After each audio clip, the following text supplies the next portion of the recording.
ॐ अज्ञानतिमिरान्धस्य ज्ञानाञ्जनशलाकया चक्षुरुन्मीलितं येन तस्मै श्रीगुरवे नमः। वाञ्छाकल्पतरुभ्यश्च कृपासिन्धुभ्यैव च पतितानां पावनेभ्यो वैष्णवेभ्यो नमो नमः। श्री कृष्ण चैतन्य प्रभो नित्यानंद श्री अद्वैत गदाधर शिवसदि गौर भक्त वृंद। हरे कृष्ण कृष्ण कृष्ण हरे हरे, हरे राम राम राम हरे हरे। हरे कृष्णा।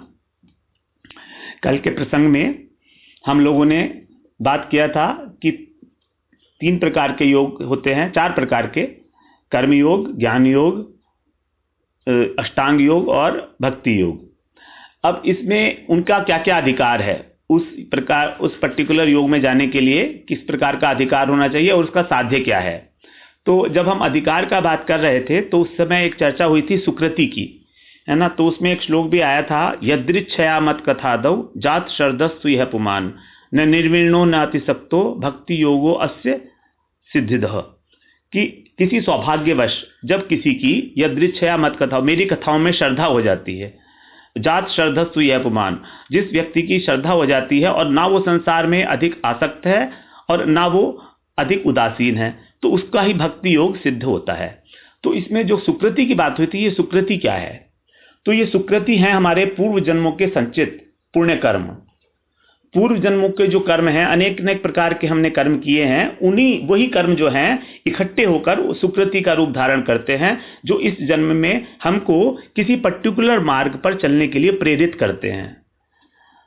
तो सुकृति जो है ये 2 प्रकार की बताई गई है, भक्ति उन्मुखी सुकृति और अवान्तर फलोन्मुखी सुकृति। भक्ति उन्मुखी सुकृति का जो लक्ष्य है वो भक्ति में हमें प्रवृत्त करेगी, भजन में लगाएगी, हमको भगवान के प्रति स्वाभाविक रुचि पैदा हो जाएगी हमारी उस सुकृति के कारण। और अगर मान लीजिए हमारी भक्ति में नहीं है तो दूसरी सुकृति बताई अवान्तर फलोन्मुखी। अवान्तर फलोन्मुखी का मतलब भक्ति के अतिरिक्त कोई और फल देने वाली, किसी और फल के प्रति उन्मुख। तो वो कौन से हैं फल? 3 फल हैं। भक्ति के अलावा और कौन 3 फल हैं जिस प्रकार के हमने कल बात किया था? कर्म, ज्ञान और योग, ध्यान योग। तो कर्म, ज्ञान और ध्यान ये 3 प्रकार के योग हैं अलग। तो इसकी प्रति जो सुकृति होती है वो होती है अवान्तर फलोन्मुखी। तो अवान्तर फलोन्मुखी सुकृति 3 प्रकार की हो गई। कौन सी? कर्म उन्मुखी, ज्ञान उन्मुखी और योग उन्मुखी। 3 प्रकार की सुकृति हो गई। जैसे हम देखते हैं कि जिसकी कर्म उन्मुखी सुकृति है तो उसका कैसे उसका व्यवहार होगा इस जगत में। वो इस जगत में बहुत सारे पैसे जमा कर लेगा, बहुत पैसा कमाएगा, हजारों करोड़ रुपया कमा लेगा वो, लेकिन फिर भी उसका मन जो है कहीं और नहीं जाएगा। उसका मन जो है कभी भी भजन करने का नहीं होगा या ज्ञान की तरफ नहीं आकर्षित होगा। उसको पैसा नहीं चाहिए, उसको अपने लिए और अपनी फैमिली के लिए और आगे या जनरेशन के लिए भी पैसा नहीं चाहिए, लेकिन तो भी वो कर्म में लगा रहेगा। क्यों लगा रहेगा? क्योंकि उसकी सुकृति नहीं है। पिछले जन्मों की सुकृति होगी अगर भजन की, भक्ति उन्मुखी, तभी वो भगवान की ओर आकर्षित होगा। वो कहेगा कि मैं इसी में खुश हूं, आप लोगों को जो करना है करो, क्योंकि उसकी सुकृति नहीं है, वो भी बेचारा क्या करे ना। तो इसीलिए तो वो कभी भी उसकी रुचि नहीं होगी ज्ञान के मार्ग में जाने की या योग के मार्ग में या भक्ति के तरफ जाने में, क्योंकि उसकी कर्मोन्मुखी सुकृति है। ठीक है, उसी प्रकार से जिसकी ज्ञानोन्मुखी सुकृति है उसे बचपन से ही वैराग्य होगा। घर में रहते हुए भी घर में नहीं रहेगा वो, या घर से भागने की चेष्टा करेगा, हरिद्वार में जाएगा, ऋषिकेश में जाएगा, वहां पर साधुओं के पास घूमेगा, उधर देखेगा कि कैसे करते हैं ये लोग, ध्यान कैसे होता है, ज्ञान को अर्जन कैसे करें, है ना। अहम ब्रह्मस्मि ज्ञान होता है ना, उसको प्राप्त करने की कोशिश करेगा। इसी प्रकार का अष्टांग योगी की सुकृति है। तो ये तीनों की सुकृति जैसी जैसी होती है वैसी वैसी वो काम करता है। और लेकिन जो भक्ति उन्मुखी सुकृति है वो हमको भगवान की लीलाओं में, भगवान के गुण में, भगवान के रूप में, भगवान के मंदिर में जाने के लिए प्रेरित करेगी, प्रवृत्त करेगी हमको कि जाओ भगवान के मंदिर में, चलो वहां पर आया है आपका बुलावा, है ना, आपको वहीं जाना है। तो इस तरह से वो हमको भक्ति उन्मुखी सुकृति में, भजन में ही भक्ति योग में प्रवृत्त कराती है। यही अर्थ था उसका यदृच्छया का। तो और दूसरा फिर भक्ति उन्मुखी सुकृति भी दो प्रकार की बताई गई है। दो प्रकार की कौन सी? एक ज्ञात और एक अज्ञात। ज्ञात सुकृति में क्या है कि जो ज्ञात सुकृति यानी जो भक्ति के अंग हैं, भक्ति के अंग हैं कौन से? नवधा भक्ति। नवधा भक्ति जो प्रहलाद जी ने हिरण्यकशिपु को बताया था कि 9 प्रकार की भक्ति होती है: श्रवण, कीर्तन, स्मरण, पाद सेवन, अर्चन, वंदन, दास्य, सख्य और आत्मनिवेदन। ये 9 प्रकार की भक्ति होती है। तो इस 9 प्रकार की भक्ति में अगर उसने किसी भी तरीके का कोई पुराने जन्मों में कुछ किया है पालन, जैसे अगर मान लीजिए उसने पहले कभी हरि कथा सुनी है, या कभी भगवान के नाम का कीर्तन किया है, या कभी परिक्रमा करी है, या भगवान का कभी पूजा की है, आरती की है ना, इस तरह से जो भगवान के लिए अगर उसने कुछ भी किया है, मंदिर के लिए भगवान के लिए नमस्कार किया है, वंदन किया है, भगवान का अर्चन किया है उनका, तो वो जो है वो अज्ञात रूप में किया है। अगर जानते हुए कि मैं भगवान का ऐसे अर्चन कर रहा हूं, उसको बोलते हैं ज्ञात सुकृति। एक दूसरी होती है अज्ञात सुकृति। अज्ञात सुकृति का मतलब है कि उसको पता नहीं है कि वो भगवान का पूजन कर रहा है, लेकिन वो पूजन हो गया। जैसे मान लीजिए पिछले जन्म में किसी समय में हम लोग को किसी दिन खाना नहीं मिला, और हमने मंदिर और कहीं जा रहे थे, और वहां पर रास्ते में हमको उस दिन पूरे दिन खाना ही नहीं मिला हमको, है ना, और जल भी नहीं मिला बाई चांस पीने के लिए भी, और पास में एक मंदिर था, वहां पर विश्राम करने के लिए बैठ गए और रात को वहीं पर रह गए। तो क्या होगा कि और पता लगा उस दिन जो है एकादशी थी, तो क्या होगा, उसको उस निर्जला एकादशी का फल मिल जाएगा। निर्जला एकादशी, क्योंकि निर्जला एकादशी में वो निर्जला रहा सारे दिन, और उसने मंदिर के अंदर वास भी कर लिया, भगवान का नाम भी उसके कर्ण में प्रवेश किया, वहां पर घंटा भी बजा, सब कुछ हुआ। तो इस प्रकार से उसकी एक उन्मुखी बन गई, उसकी सुकृति बन गई जो उसे पता नहीं था। इसको बोलते हैं अज्ञात सुकृति। या किसी अनजाने रूप में ही मंदिर की परिक्रमा कर ली किसी ने। मंदिर की परिक्रमा कर लेते ना हम लोग, मंदिर पता नहीं बीच में मंदिर है, लेकिन हम उसके चारों तरफ ऐसे रास्ता ढूंढ रहे हैं, किसी का घर ढूंढ रहे थे, और घूमते घूमते घूमते घूमते फिर वहीं आ गए और पूरी मंदिर की परिक्रमा हो गई, तो मंदिर की परिक्रमा हो गई। तो ये सारी अज्ञात सुकृति हैं। अब ये बहुत सारी जब सुकृतियां एक आपस में इकट्ठी हो जाती हैं, तब उसके बाद जो है उसके बाद उसकी इच्छा होती है कि मैं भजन में जाऊं, भगवान के प्रति जाऊं। तो ये अज्ञात और ज्ञात सुकृतियों का जो एक पूरा का पूरा एक असेंबली है, वो सारी की सारी जब एक साथ उदय होती है, तब भगवान की भक्ति में हमारा मन लगता है, हमारा मन होता है कि हम भगवान का भजन करें। तो यह है सुकृति भक्ति के लिए। अब हम वापस कर्म योग पर आते हैं कि सबसे पहला क्या था। पहले हम योग समझ लेते हैं कि योग क्या है। ये योग की बात होती है कि हम योग कर रहे हैं, योगा चल रहा है, तो हम अभी जो आजकल योगा चल रहा है उस फैशन में है, उसकी बात नहीं कर रहे हैं। हम लोग सिर्फ यहाँ पर उसकी बात कर रहे हैं जो भगवान ने जिस योग की बात की है गीता में। तो योग का मतलब है, शाब्दिक अर्थ है भगवान से जुड़ना। भगवान से हम कैसे जुड़ते हैं वो अब आगे बताया जाएगा, है ना। तो हम भगवान से कर्म के माध्यम से भी जुड़ सकते हैं, ज्ञान के माध्यम से भी जुड़ सकते हैं, अष्टांग योग के माध्यम से भी जुड़ सकते हैं, और भक्ति के माध्यम से भी जुड़ सकते हैं। तो इसलिए ये सब जो भगवान के साथ जुड़ने की एक प्रक्रिया है, यही इसी को बोला जाता है योग। अगर हम इसको एक जागतिक उदाहरण से समझें, और वो उदाहरण केवल आंशिक ही होगा, इसको पूर्णता मत लेना कभी भी, क्योंकि कोई भी उदाहरण परमार्थ के जगत में जागतिक उदाहरण पूर्णतः सत्य नहीं बैठता, कुछ अंशों में सत्य रहता है। तो अगर हम इसको योग को एक उदाहरण से समझें तो ऐसा समझ सकते हैं कि एक योग एक सीढ़ी है। अब सीढ़ी तो एक ही है ना, तो उसके अलग अलग सोपान होते हैं। तो ये जो डिफरेंट हैं, ये सारे सोपान हैं उसके, और उसमें से एक भी सोपान का हटा लो तो वो सीढ़ी नहीं रही, फिर वो योग नहीं रहा, है ना। तो इस प्रकार से अगर हम समझें तो पहला सोपान आ जाता है हमारा कर्म योग, क्योंकि कर्म करना हमारा स्वाभाविक स्वभाव है। हमारा प्रत्येक व्यक्ति कर्म करता है। भगवान ने गीता में कहा है, एक क्षण भी कोई अकेला नहीं रह सकता। 3रे अध्याय में आएगा आगे, एक क्षण भी कोई अकेला नहीं रह सकता, क्योंकि प्रकृति के जो गुण हैं उसको स्वभावतः कार्य में प्रवृत्त कर रहे हैं। अब क्योंकि कर्म करना हमारा स्वभाव है ना, कर्म करना हमारा स्वभाव है, तो हम लोगों के लिए कर्म योग ही एक रास्ता बताया गया कि कर्म योग जो है वो बहुत कर्म योग करना चाहिए। अब कर्म को भगवान के लिए योगित, भगवान से कैसे जोड़ें, तो इसके लिए क्या हो रहा है, हम लोग सबसे पहले जो कर्म करते हैं वो कौन सा कर्म करते हैं, अपनी इच्छा पूरी करने के लिए। हम कर्म क्यों करते हैं, कारण क्या है, हम इस संसार में आए क्यों, हम अपनी इच्छा, अपनी भोग की इच्छा को पूरी करने के लिए आए। नंबर 1। नंबर 2, उस भोग की इच्छा को पूरा करने के लिए हमको कुछ ना कुछ कर्म करना ही पड़ेगा, तभी हम अर्थ का उपार्जन करेंगे। तो हम लोग क्या करते हैं, सकाम कर्म करते हैं। हमको धन का उपार्जन करना है, इसलिए हम लोग कर्म करते हैं। तो अभी जो हमने पिछली बार बात की थी वर्णाश्रम धर्म में, तो वर्णाश्रम धर्म जो है वो जन्म और स्वभाव है उसका अधिकार। तो यहां पर भी कर्म का अधिकार क्या है, जन्म और स्वभाव। तो जन्म और स्वभाव के अनुसार जब हम कोई भी कार्य कर रहे हैं, वर्णाश्रम धर्म जो शास्त्रों में लिखा हुआ है, शास्त्र विहित कार्य यानी कि कर्तव्य कर्म, तो कर्तव्य कर्म को करना ही, कर्तव्य कर्म को करके जब हम लोगों को अर्थ की उपलब्धि होती है तो हम उससे अपनी भोग की इच्छा को पूरा करते हैं। यही जो हमारा 4 पुरुषार्थ बताए गए हैं ना, धर्म, अर्थ, काम और मोक्ष। तो धर्म का मतलब है कर्तव्य पालन, वर्णाश्रम धर्म। यहां धर्म का मतलब वर्णाश्रम धर्म है। उस वर्णाश्रम धर्म का पालन करके, यानी कि हमने अपनी कर्तव्य को पालन करके, जो शास्त्रों में विहित कर्तव्य बताए गए हैं उनको करके हमने क्या किया, धर्म अर्थ का उपार्जन किया। अब अर्थ का उपार्जन करने के हमने अपनी इच्छा को पूरा किया, कामना को पूरा किया। अब कामना को जब पूरा कर लिया तो कामना और बढ़ गई। अब जब कामना और ज्यादा बढ़ गई तो फिर हमने और ज्यादा काम किया, हमने धर्म और ज्यादा किया। धर्म का मतलब धार्मिक काम का मतलब हो गया हम अपना कर्तव्य जो निभा रहे हैं वो, यानी पहले हमारी एक बिजनेस थी, है ना, अब हमारी जब कामना पूरी हो गई तो हमने उस बिजनेस को डबल कर दिया, क्योंकि अब डबल करेंगे तभी तो ज्यादा अर्थ का उपार्जन कर पाएंगे ना, कामना की पूरी करने के लिए। तो इस प्रकार से धर्म, अर्थ और काम ये एक बहुत बड़ा विशेष सर्किल है, इसी में हम लोग घूमते रह जाते हैं।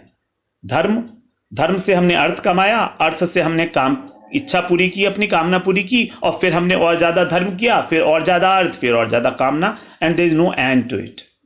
This vicious circle continues and continues for our life after life, है ना। करोड़ों जन्म बीत जाते हैं लेकिन हम इसी विशेष सर्किल में घूमते चले जाते हैं। कभी भी हम इससे बाहर निकलने की चेष्टा नहीं करते, क्योंकि एक जो चौथा साधन, चौथा पुरुषार्थ था वो था मोक्ष।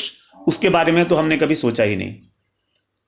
लेकिन हम सौभाग्यवान हैं अभी कि हम लोग गीता का अध्ययन कर रहे हैं और मोक्ष के बारे में सुन रहे हैं कि मुक्ति कितने प्रकार की है। 5 प्रकार की मुक्ति अभी अभी हमने श्रवण किया। तो 5 प्रकार की मुक्ति है वही मोक्ष, जो चौथा पुरुषार्थ है। हमें पता ही नहीं था कि 5 प्रकार की मुक्ति है। अब मोक्ष की ओर जाना है तो हमें पता होना चाहिए ना कि मोक्ष कितने प्रकार का है और हमें कौन सा वाला मोक्ष चाहिए, क्योंकि हमें पता है हमको कौन से वाला काम करना है, हमारी कौन सी इच्छाएं हैं जिनको पूरा करना है। ये सब बातें डिटेल में पता है। धर्म, अर्थ और काम की डिटेलिंग्स पता है, लेकिन मोक्ष की डिटेलिंग नहीं पता है। वो सोचते हैं कि इसकी जरूरत नहीं है, लेकिन पुरुषार्थ तो बताएगा ना, धर्म, अर्थ, काम, मोक्ष। तो इसके अंदर फिर मोक्ष को हमने अभी चर्चा की कि 5 प्रकार की जो मुक्तियां होती हैं उस प्रकार हम लोग मोक्ष तक पहुंचने की कोशिश करते हैं। तो इससे क्या हो रहा है, अब सकाम कर्म जब हमने किया और हमारी इच्छा पूरी हो गई, तो जब इच्छाएं पूरी होने लगी तो क्या होता है, समय के साथ साथ एक उसके अंदर से विरक्ति पैदा हो जाती है। जब हमारी सारी इच्छाएं पूरी हो गई तो अब हमें लगता है विरक्ति हो गई हमें, अब हमें कोई हमारी इच्छा नहीं रही, शरीर भी हमारा साथ नहीं दे रहा है इतना, तो अब कोई इच्छा भी नहीं रह गई संसार में। सारी इच्छाएं तो पूरी हो गई हैं, सब सुख भोग लिए हैं, फिर क्या करें। फिर उसकी इच्छा होती है कि कुछ ऐसी चीज, और क्या होता है, कर्म जो है ना वो अपना फल देता है और फल का नाश हो जाता है। फिर कुछ ऐसी इच्छा होती है कि कोई ऐसी चीज की प्राप्ति हो जिसके फल का नाश ना हो, है ना, ऐसी इच्छा होती है। तो फिर वो क्या करता है, वो निष्काम कर्म करता है। निष्काम कर्म का मतलब हो गया कि वो फलों के अंदर से अनासक्त हो जाता है, वो उसको फल की आसक्ति नहीं है, लेकिन फिर भी जो कर्म का एक वेग बना हुआ था, मोमेंटम, तो मोमेंटम बना हुआ था, उस मोमेंटम के कारण कर्तव्य बुद्धि से वो सारे काम कर रहा है, अपने घर का पालन पोषण कर रहा है, लेकिन कर्तव्य बुद्धि से अनासक्त है। उसको प्रॉफिट हो या लॉस हो उसे कोई फर्क नहीं पड़ता है। ये हो गया निष्काम कर्म। यहां पर निष्कामता आ गई। तो निष्काम कर्म में 2 चीजें आती हैं। निष्काम कर्म भी आसान नहीं है, इतना आसान नहीं है। हम लोग निष्काम कर्म की ओर अभी नहीं जा सकते। निष्काम कर्म को नैष्कर्म्यम बोला गया है। नैष्कर्म्यम यही हमारा जो है चित्त शुद्धि यहां पर हो जाती है हमारी, और यहीं पर ही हम लोग ज्ञान मार्ग की ओर जा सकते हैं।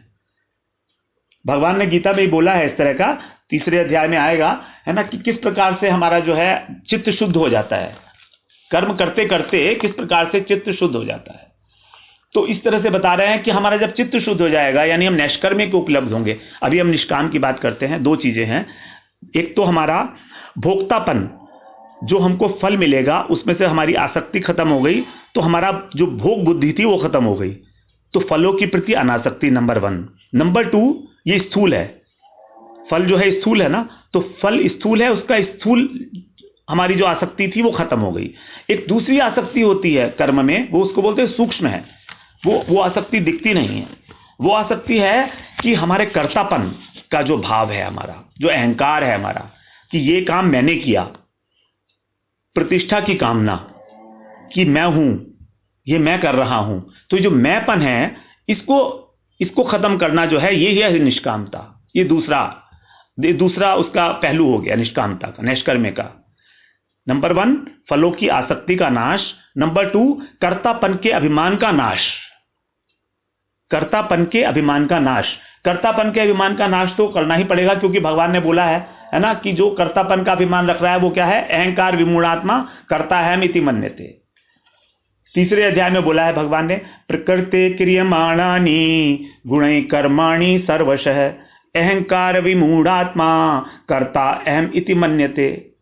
तीसरे अध्याय का 27वां श्लोक बड़ा क्लियरली बता रहे हैं। प्रकृति क्रियमाणानि, क्रियमाणानि का मतलब वर्तमान काल में जो क्रिया हो रही है।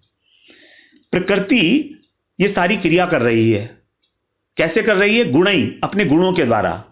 प्रकृति के 3 गुण अभी पढ़े थे, सत्वगुण, रजोगुण और तमोगुण, 3 ही गुण है प्रकृति के पास जिनसे वो काम करती है। तो प्रकृति इन 3 गुणों के द्वारा कर्माणी, सारे कर्माणी, सर्वशः है। सर्वशः का मतलब सारे काम कर रही है। सारे का मतलब क्या हुआ, सारे का मतलब है व्यक्तिगत कर्म और समष्टिगत कर्म। व्यक्तिगत कर्म का मतलब हो गया कि मेरी जो आंख मेरी जो पलक झपक रही है वो भी मैं नहीं झपक रहा हूं, प्रकृति झपक रही है। मैं जो हाथ हिला रहा हूं मैं नहीं हिला रहा हूं, प्रकृति हिला रही है।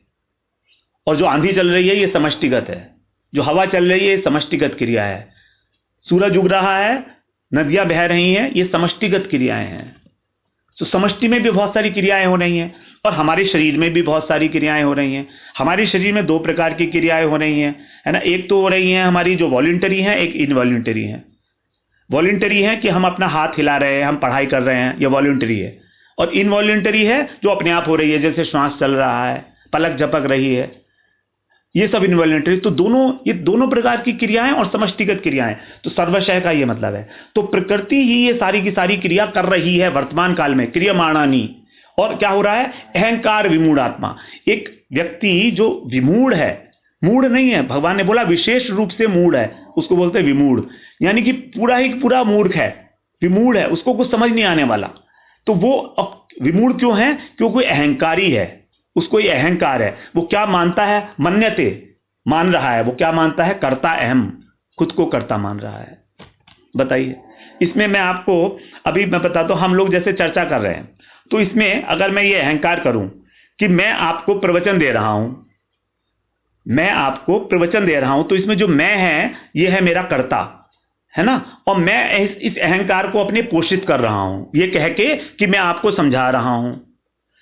कार्य तो हो रहा है समझाने का, ठीक है, उसका कुछ फल मिलेगा वो तो अलग बात है। हो सकता है मुझको फल में आसक्ति ना हो, मुझे कुछ नहीं चाहिए, मैं आपको समझा रहा हूं, मुझे कुछ नहीं चाहिए आपसे, ठीक है, मेरी कर्मों में आसक्ति, फल में आसक्ति नहीं है। लेकिन किस में आसक्ति है, अहंकार में आसक्ति है। मैं अहंकार है कि मैं बोल रहा हूं, ये जो मेरा मैंपन है, जो मेरी प्रतिष्ठा की इच्छा है आपसे, मैं चाह रहा हूं कि आप मेरी प्रशंसा करें, ये जो इच्छा है, अहंकार विमूढ़ आत्मा करता है मिति मन्यते, स्वयं को कर्ता मान रहा है। जबकि ये कौन बोल रहा है, वास्तविकता क्या है, वास्तविकता ये है कि ये मैं बोल ही नहीं रहा हूं, क्योंकि मैं तो हूं नहीं, मैं जो है मैं नहीं बोल रहा हूं कुछ भी, मैं कुछ कर ही नहीं सकता हूं। आत्मा तो अक्रिय है, निष्क्रिय है। आत्मा कभी कुछ नहीं करती है। आत्मा इस शरीर के संसर्ग में आके इस शरीर आत्मा क्या कर रही है, आत्मा इस संसर्ग में आ गई शरीर के, तो इसने शरीर को चेतना प्रदान की। और इस चेतना प्रदान करने के कारण जो मेरे शरीर के अंदर 3 गुण हैं, सत्वगुण, रजोगुण और तमोगुण, जिससे इस शरीर की सृष्टि हुई है, वो शरीर के अंदर जो मेरे अवयव हैं, जो मेरे पार्ट्स हैं, तत्व हैं, वो तत्व ये सारा काम कर रहे हैं, मैं नहीं कर रहा हूं। और ये तत्व बनाए किसने है, प्रकृति ने। तो अल्टीमेटली कौन काम कर रहा है, ये प्रकृति काम कर रही है। अभी हमारा शरीर किन तत्वों से बना हुआ है, हम लोग इसके अगले सेशन में उसी को पकड़ेंगे कि हमारा शरीर जो है वो किस तत्व से बना हुआ है। शरीर तत्व को पकड़ेंगे हम अगली बार कि शरीर क्या है। अभी आत्मा पर नहीं जा रहे, आत्मा तो हम जीव तत्व पे समझेंगे, अब शरीर क्या है पहले इसको समझें, ऊपर ऊपर की बात है ना। तो इसमें अगर मैं ये मानता हूं, जबकि क्या जब सूरज उग रहा है तो क्या सूरज को कोई अहंकार हो रहा है कि मैं उगता हूं, इतने सारे लोगों को रोशनी देता हूं? क्या अहंकार है? क्या हवा को यह अहंकार है कि मैं चल रही हूं? नदी को यह अहंकार है कि मैं पानी देती हूं? किसी को अहंकार नहीं है।